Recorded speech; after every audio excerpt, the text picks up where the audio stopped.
So, if you're watching this video, it means you've already made the brilliant life decision to purchase tickets for our Beethoven 9 concerts on September 22nd, 23rd, and 24th. Now, what can you expect to hear, whether or not you're an avid, lifelong Beethovenian fan, or if this is your first Beethoven's Ninth Symphony? Well, first of all, you should know about this piece that, from the way people have been talking about it since its premiere in 1824, it's hard to know what kind of piece you're stepping into. If you listen to reports from the first performance, you have to understand that Beethoven was fully deaf by this point, and while he was theoretically conducting for the audience, the concertmaster was really leading the performance from his fiddle. It was often an under-rehearsed piece, and the forces on stage didn't have nearly enough time to saturate in the power and the meaning of the work. It's also such a fiendishly difficult piece that it was almost certainly in shambles during the premiere. And so some folks walked away thinking, this is a sheer triumph and a gravitational change of Western music, and others called it a complete disaster. I think it's fair to say which legacy has held true over these last almost 200 years.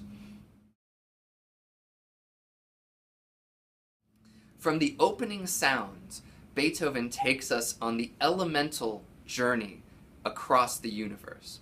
Out of silence comes very soft, steady triplets in the strings.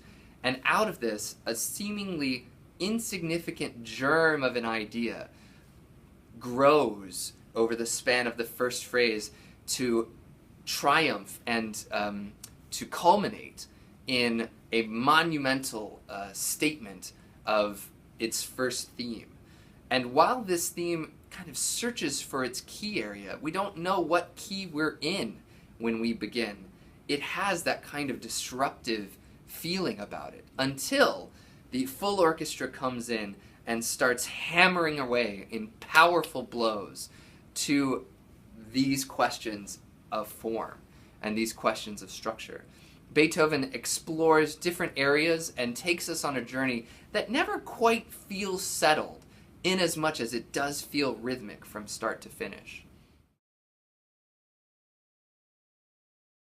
The second movement picks up where the first movement leaves off, with powerful hammer strikes and hammer blows in the full orchestra, punctuated by timpani, strong timpani notes as well. And once that figure has finished, the 8-bar introduction, the orchestra takes off and almost rarely catches its breath throughout the whole movement. The music scurries about. Beethoven treats it in one moment in a fugue. Beethoven asks the orchestra to play this very difficult music not just together and not just with power and with import and with focus, but also in moments to play exceedingly softly, which stretches the boundaries of what's possible in orchestral playing.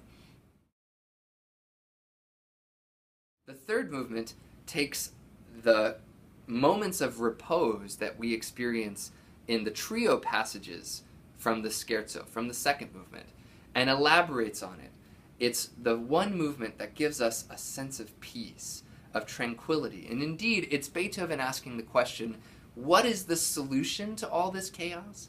Perhaps it is indeed love. Perhaps it is this peaceful, pastoral, elegant, and graceful answer.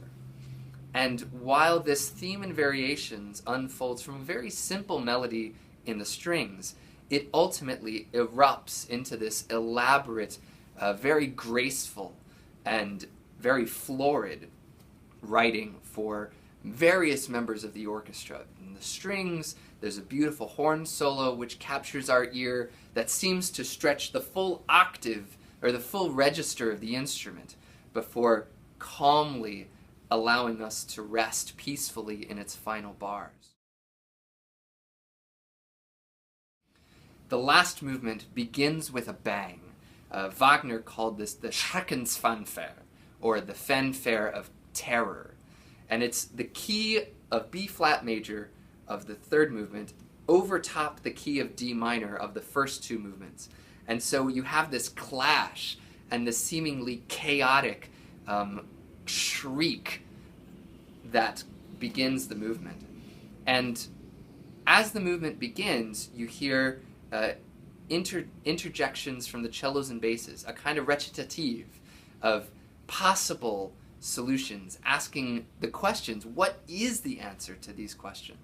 And Beethoven draws on the music from each of the three movements which precede it.